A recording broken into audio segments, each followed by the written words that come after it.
Hello, everyone, and welcome to another Teacher Joseph podcast.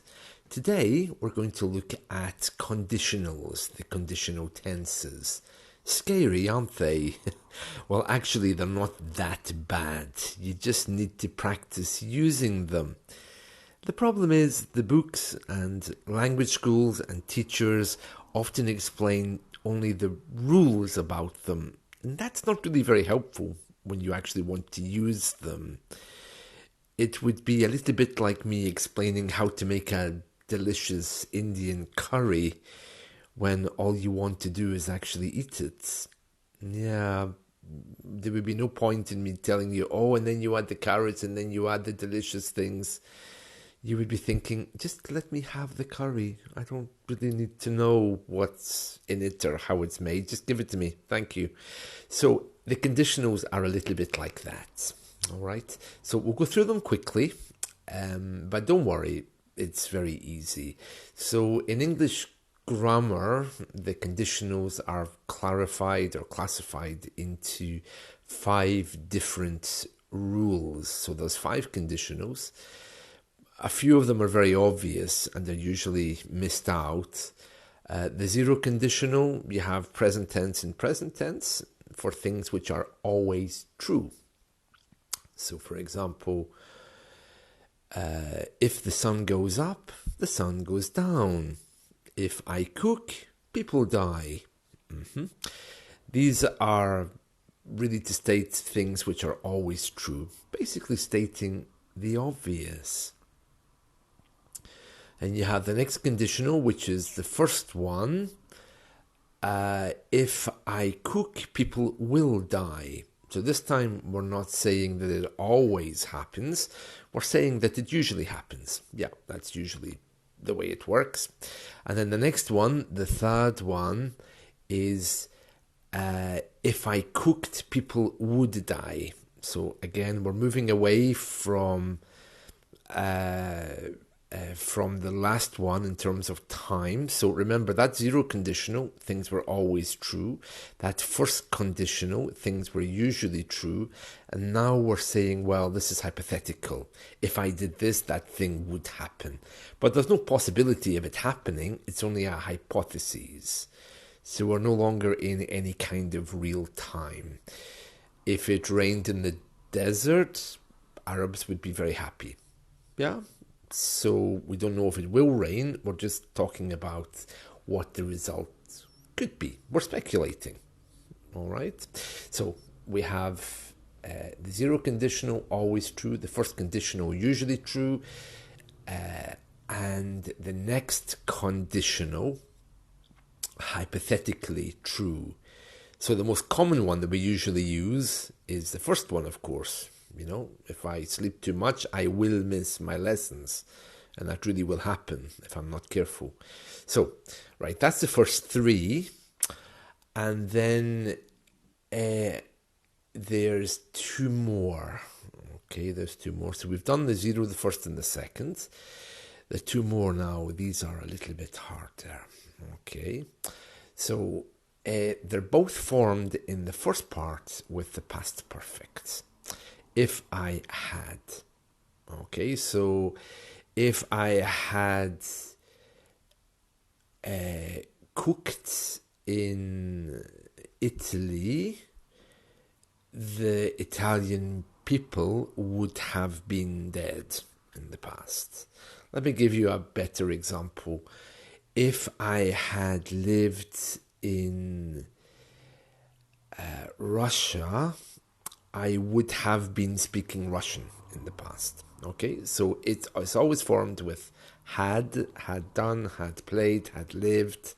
And the second part is always would have. And then you can have would have been or would have lived. But the end part is the unreal in the past. Okay, so if I had spoken Dutch, I would have lived in Belgium or the Netherlands in the past. Yeah, so notice that end part because it's ending in the past.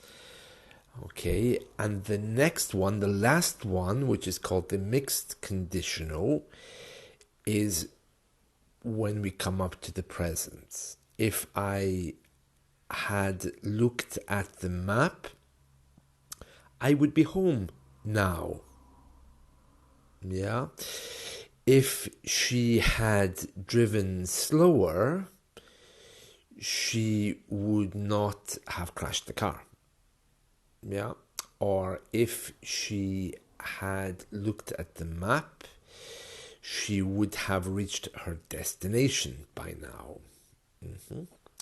So you can hear that the last one is a combination of the had, like we had in the beginning, of the other one as well, but the end part is different. So the two last conditionals both begin with had done, had been. They use the had, the past perfect, and then they end in different points of time. One of them ends with would have done, would have finished, or would have been finishing. And the other one ends in the now. Okay, yeah, a little bit confusing, those last two, aren't they? Let me just run through a few more examples. If I had lived in Australia, I would not have liked their food in the past.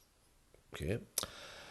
If I had gone to Africa, perhaps I would have stayed there in the past. And the mixed conditional, if I had moved to Australia, perhaps I would be there now. Yeah. So that last one is called the mixed conditional because it's mixing the third part with the second conditional, which is simply would. And we use that to bring about a sense of now. And that's really it.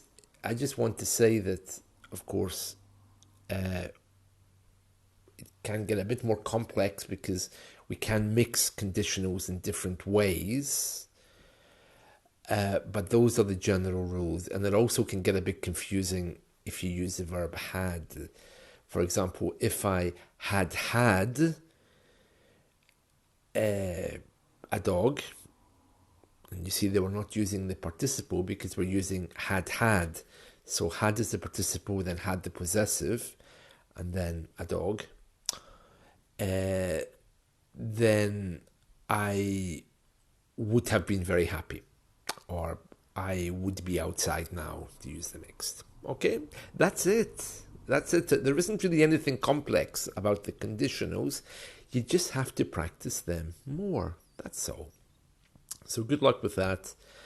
And if you need any help with those, of course, just send me a message. All right. Okay. See you. Bye.